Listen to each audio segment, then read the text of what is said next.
Life you carry mistakes nika make fast future. Time you kwa futuristic design ya merry-go-round. Si what's past the corner soon itapatana na jicho. Ukue mpevu au shupavu kama ha. Bado ali ndio the bad yoku la kwanza. Age sio determinant ya experience ka vile hate haiwezi define love. Life kwangu imekuwa funzo ka funza mi wakata.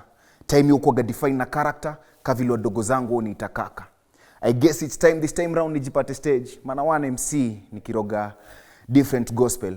Good news would depend na magnitude ya intention. Expectations ndio ziliza firstborn heartbreak.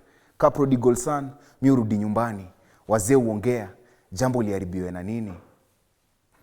Wacha beef wewe, na kwenu amlagi nyama. Wacha weave wewe, si nywele yako fine tu.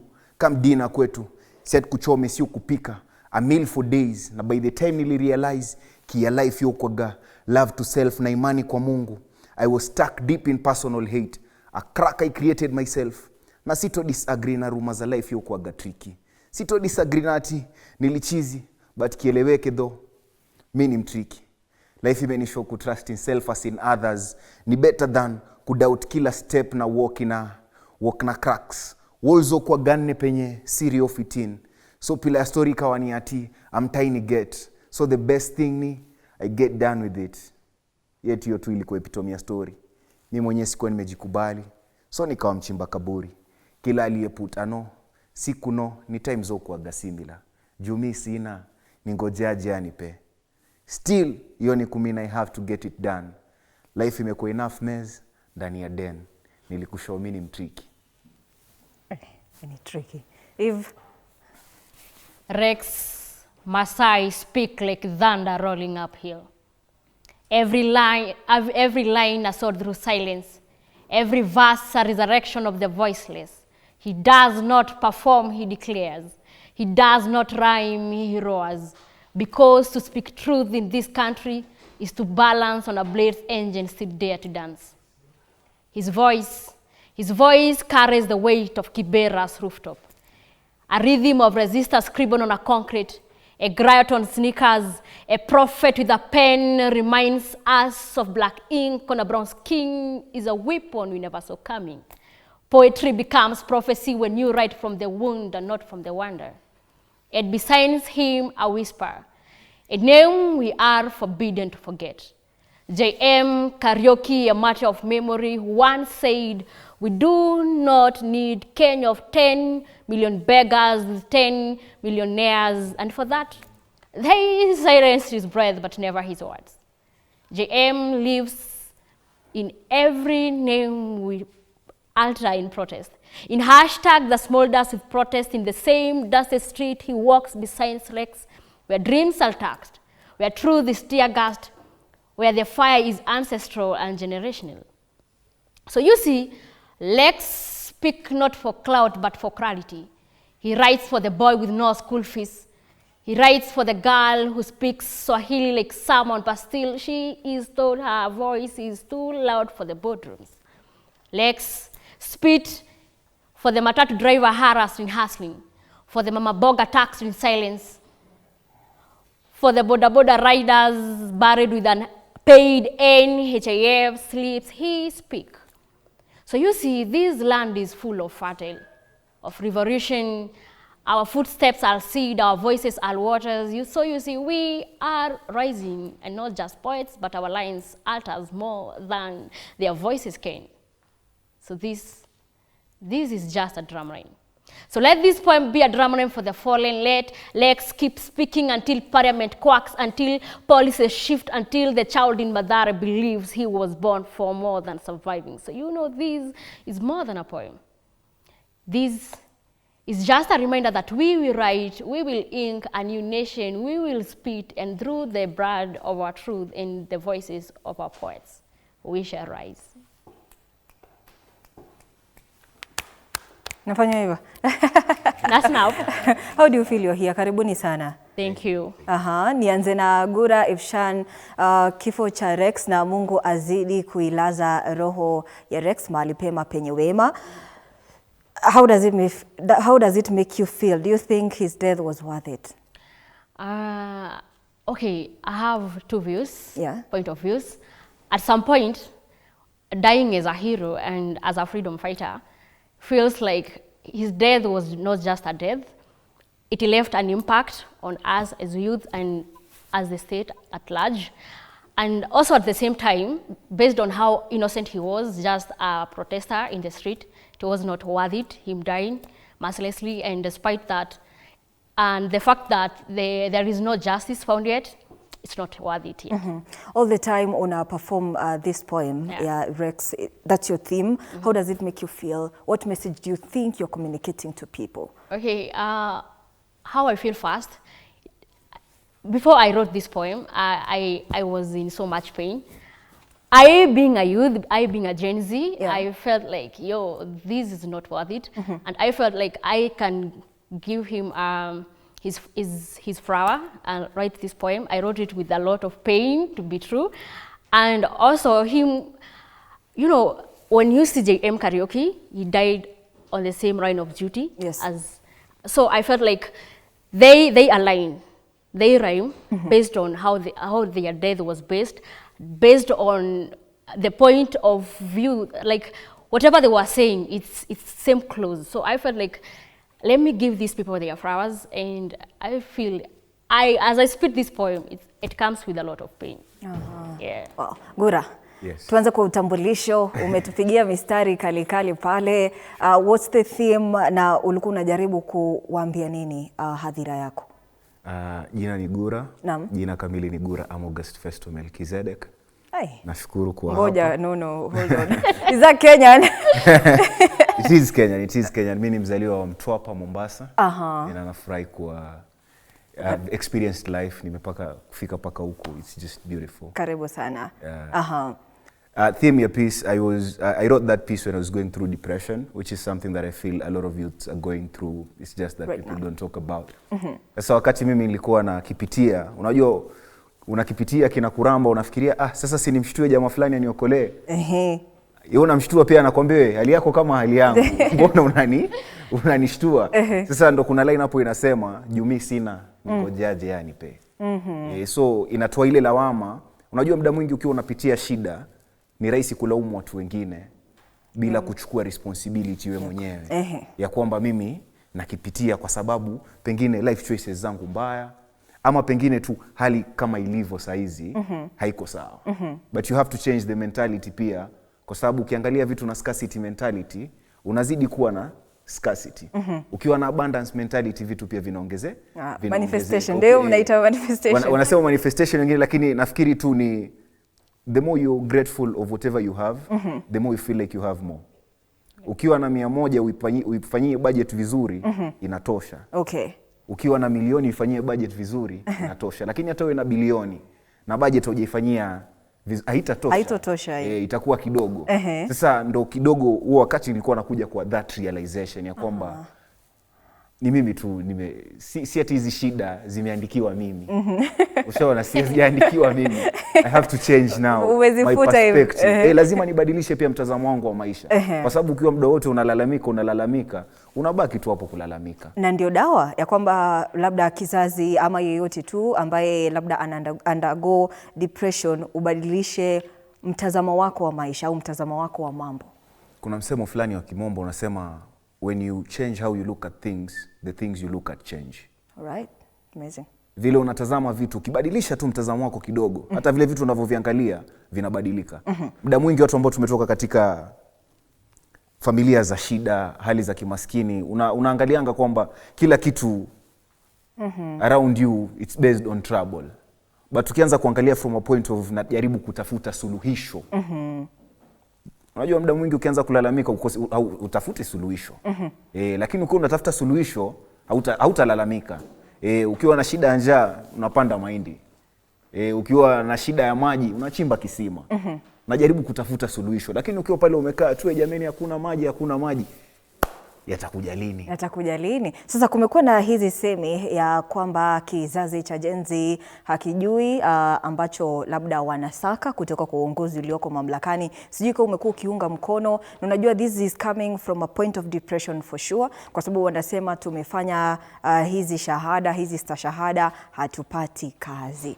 Kwa hivyo I don't know if you agree with him, Eve, ya kwamba labda kizazi hiki kinafaa kuangalia mambo kwa mtazamo mwingine? Ama labda kile kinachofanya kizazi cha Gen Z kutokea na kuandamana ni haki yao. For sure we need a change. Yeah. What's your feeling? According to me, there is this thing called anti-intellectualism. Okay, you find the society criticizing us atujui tunachokitaka. Watoto wamezaliwa juzi mnasema. Yeah, exactly. But they also forget we are the same people they took us to school, to unis, we are graduated, you know. And based on the point that hakuna job, tell me why you have a degree or even a master's and you don't have a job, a smart job. So like we feel like despite that hatuna job, hatuna kazi, no freedom expressed. Unaona the fact that we air out our voices, the response inakuja negative. So it pains us deep down. Ukienda home, depression was there. Back in school, pia depression ilikuwa. Now we are grown-ups, we are adults, and we expect you guys to embrace us. You are not doing that. So we feel like, no, we need to go to the street, and until justice is found, until we are prioritized, we will speak. Yeah. Gura, sijui kama unakubaliana naye.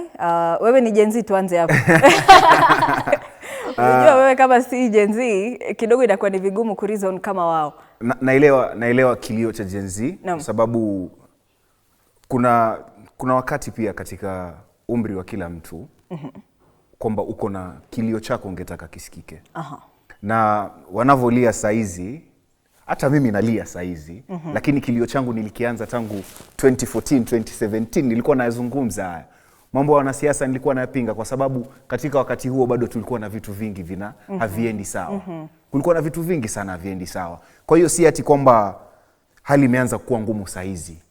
Imekuwa ngumu kutoka kitambo.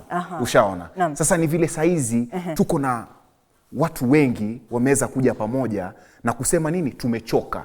Mdogo pengine nilikuwa nikizungumza naonekana mimi nalalamika sana.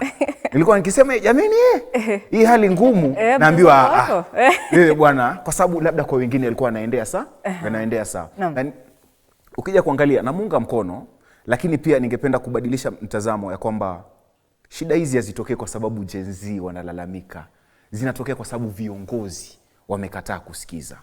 Na katika historia zote za ulimwengu, hata Marekani, ukiangalia kuna wakati kwamba wazee kidogo wanashikilia, vijana wanataka pia hicho walichonacho. Na saizi tuko na wazee wengi hapa juu, ambapo kile walichonacho wanataka kukiprotect. Kwa sababu all they're doing is protecting their wealth. Wameenda wamefanya kazi, wamehamas wealth. Sasa badala ya kusema basi to trickle down. Ndio maana tuliopatiwa kura wakisema bottom up economy. Kwa sababu ile hela waliokuwa nayo tulikuwa na imani itatufikia hapa chini. Lakini haifiki sasa hapa chini.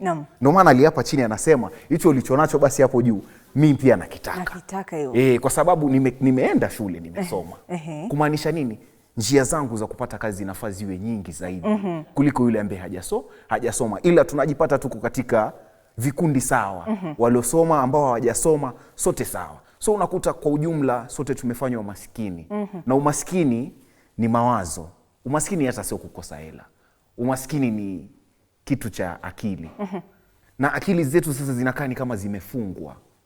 Kwa sababu kila ninachokifikiria siwezi ukikifanya. Tuko na vijana ambao wanafikiria sana saizi. Yeye anafikiria ataanzisha biashara ya viazi wapi, anafikiria biashara ya nguo. Na ukiingia WhatsApp, ukiingia Telegram unaangalia watu wanauza thrift shops. Amenunua mtumba wake anataka kuuza kwa simu. So vijana wako na njia mingi sana za kutafuta hela, lakini serikali haizisaidii, haizisupport. Hapo ndio tunakuja kuleta vita ya kwamba mimi nimeenda out of my way. Nimerauka Gikomba saa 10. Nimepigana na mtu wa viatu. Tumesumbuana. Nimekuja na beli yangu nimeileta ndani ya nyumba. Nimesafisha viatu nimevianika. Nimepiga picha nimeposti. Hela niliyopata bado unaitaka. Leta. Wewe huniambii basi ni sawa. Hivi viatu vya Gikomba tuache kuviuza, tutafute njia nyingine. Tuanzishe viwanda. Vya kwamba vijana ambao wamesoma fashion and design tunaweza kuwafungulia viwanda vya kufanya fashion and design. Watu ambao wamefanya food and beverage, badala ya kwamba tuna import sijui vitunguu kutoka Tanzania. Kulikuwa na msimu tulikuwa na shida ya vitunguu sana. Unanunua kitunguu kimoja shilingi 30 unaumia. Si tufungue basi viwanda huku na mashamba yako. Kenya hatuna uchache wa mashamba. Na ukiangalia pia strategically, hata ukiangalia ukubwa wa nchi, England ni ndogo kuliko Kenya mara 3. Na England wanafaulu. Sisi basi ni nini kinatufanya maskini? Nini kinatufanya tu maskini? Labda sasa mjatupatia maigizo mengine. Nielekeze hili swali kwako kwa sekunde 30. Unadhani ya kwamba kizazi cha Gen Z in respect to how they reason, they are better than other generations? Na labda tatizo ni labda hao wazee au ni mifumo yetu ya uongozi? I would say, based on the reasoning of the Gen Zs, you see, in kizazi already kime evolve. We have evolved, tume maneuver a lot. I think on almost industries zote. Ukienda kwa media, everywhere, even in the government, we have lawyers there. So I think the reasoning of the Gen Zs, it's so awoke. Ukilinganisha na kile kizazi kingine ambacho sasa wako kwa uongozi. Wajua kitambo, when people like, okay, I want to mention, but when you look those who are in the government, they are reasoning based on how they were brought up and based on how the ruling power was ilikuwa ina take over. But now we are in a new generation, the world is evolving in a new technology, so I think they should reason with us, sit down, like wakuje waangalie the point of our view, and maybe with that things would be better. But if not, they are reasoning with us, still the story will be the same. Kuna tatizo. Aya, sawa. Sasa naomba niwapatie dakika zingine ngapi hivi? 5. Tupatie maigizo mengine alafu tuwe na mazungumzo. Kwanza naye Gura. Naam, ungependa nifanye maigizo mengine ama maigizo mengine? Yes. In recent kumekuwa na vitu vinafanyika sana, na hii katika safari yangu usanii, labda nilianza ushairi lakini sasa nimejaribu kuevolve kidogo, nikachanganya na karap kidogo. Sasa hii piece naenda kufanya inaitwa I Stand Against Rape. Niliitwa Eldoret nikaperform hii piece, na vitu nilivyovisikia huko jamani vilikuwa vinatisha. Unakuta kwamba baba aliweza kurep mtoto wa sijui miezi 3, vitu kama hivyo unavisikia kidogo. Yeah, so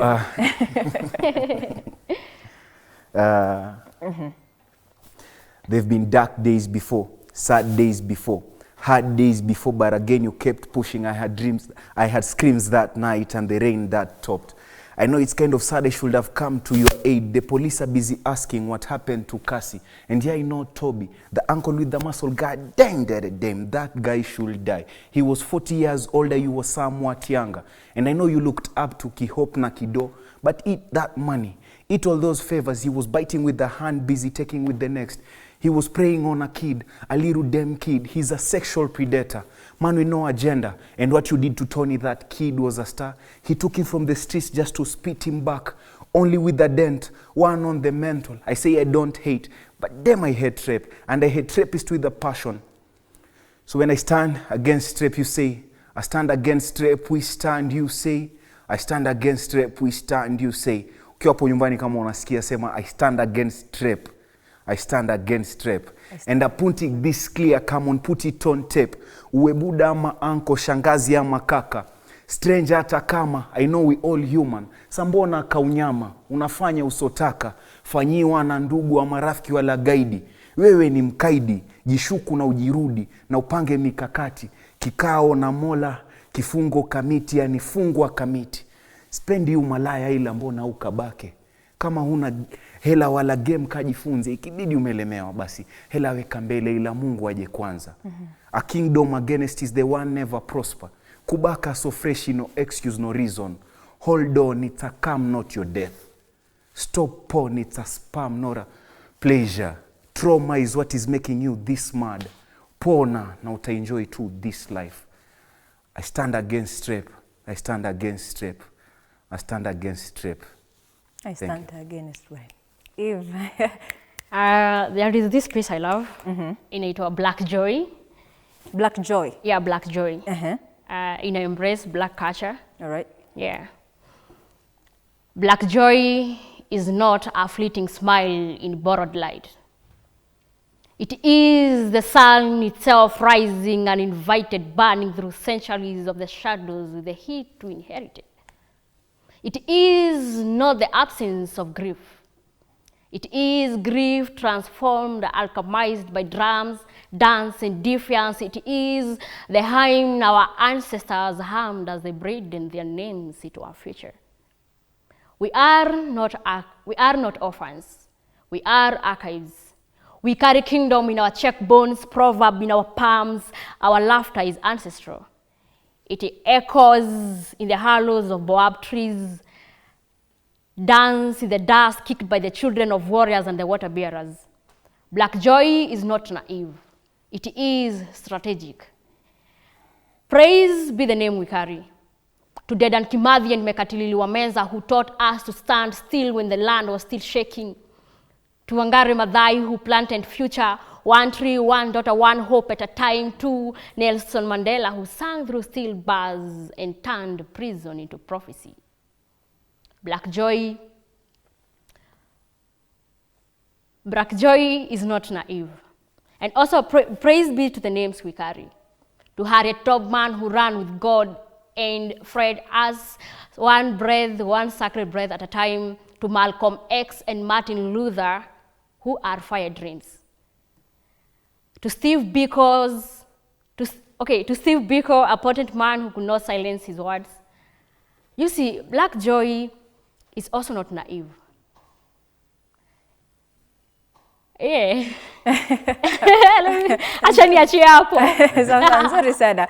Unajua umetaja watu ambao ukiwataja people tremble like that. There's Nelson Mandela, Mekatilili Wamenza. Hata tukikumbuka ya kwamba Nelson Mandela alikuwa gerezani for around 28 years kwa kupigania uhuru wa South Africa. Do you think kuna any Gen Z ambaye sasa anaweza kubali kuwekwa ndani for all those years ndio tu Kenya ipate uhuru wa pili? Kwa sasa ile guts Gen Z konayo, these people are ready for anything. Despite that wanasema tutaenda huko tukufe na at the end of the day we want freedom. I think there would be some, but at the same point bado kuna wale cowards. So I think it's a win-win game. It's a win-win game. Yeah. What do you think, Gura?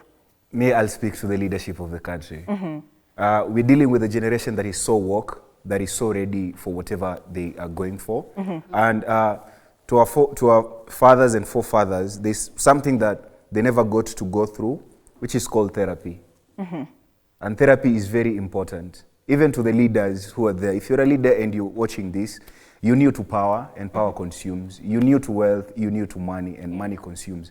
Please, just go to therapy, man. Speak to a therapist so that whatever trauma that you went through growing up can be healed and you can come from a point of conversation rather than from a point of, I want to fight you. Because we are dealing with a generation that every single time we're having a confrontation, it feels like we are arguing. But that is not how we find solutions. We find solutions by conversation. By saying, I have my ego, I have my pride, but I'm willing to put them aside so that we can sit down and have a conversation. So that we can just talk and see what is ailing us and how are we going to find this solution. This is the problem, you don't have jobs. How do we get these jobs? Maybe from where I am from how I was raised, to get jobs, people have to go to Saudi and the US. But you young generation, where do you think these jobs will come from? Enlighten me. And from that point, stop being defensive every single time, man. Stop being defensive. We are not fighting you. We are fighting for the country. That is all the Gen Z is saying. We're fighting for this nation. We're not fighting anybody. It's the country that we're fighting for because we know it has so much potential. It has so much resources.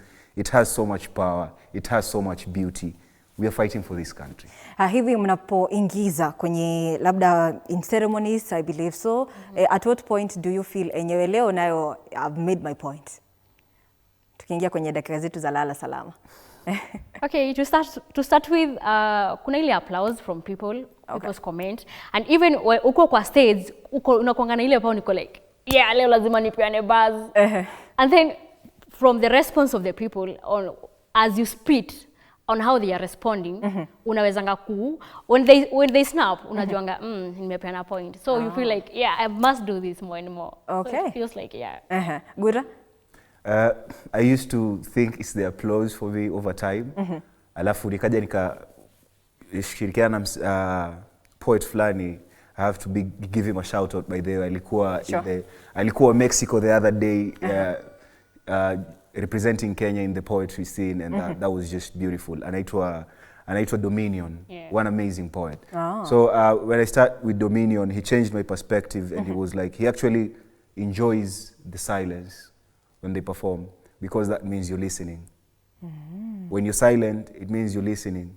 Because if you're waiting for the applause, most of the time people applause and they haven't heard anything. Because I found myself in events, mtu amaliza kuongea sikuwa nasikia, naambia piga makofi. Unakuta. Okay. Lakini muda mwingi ukisikia mtu amenyamaza inamaanisha anakusikia. Anasikia kitu. Na hata asipokupatia hiyo reaction saa hiyo, something has been planted in the mind. Right. Na over time I hope it's going to transform their life. Naam, sasa tumeingia kwenye dakika zetu za mwisho. Kila mtu aseme mahali tunawapata, maybe your next performance and what to expect from you in future. In all my socials. Kwanza wewe umetafutwa sana kwenye mitandao ya kijamii.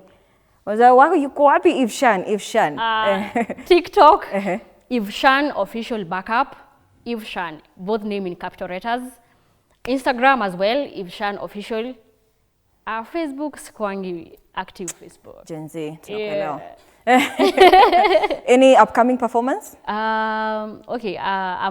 Okay, next week we are going to have a performance, Sarakasi Dome.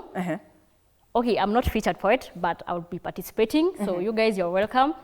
New Tray, Sarakasi Dome on Thursday next week, starting I think from 7 p.m. Yeah, you are welcome. Asante. Yeah. Gura? Gura on YouTube, on Facebook, on Instagram, Gura Amogust. Amogust ni AMOGUST. AMOGUST. Gura Amogust. On Facebook, on TikTok pia ni hivyo. Maybe next week I'll be dropping something for you. And also I'll be participating, or I intend to compete for the Grand Slam Africa Poet of the year this coming July. It will be happening on the 12th. Itakuwa pale Goethe Institute. Itakuwa pale Goethe Institute. So yeah, looking forward to seeing you guys. Looking forward to see you too. Yeah. Kazi safi, mnachapa kazi safi. Thank you so much kwa kutenga muda na kuja kuwa nami. Mtazamaji, tunachukua mapumziko mafupi. Nimekuwa naye EveShan na pia mtazamaji nimekuwa naye Gura Amogust.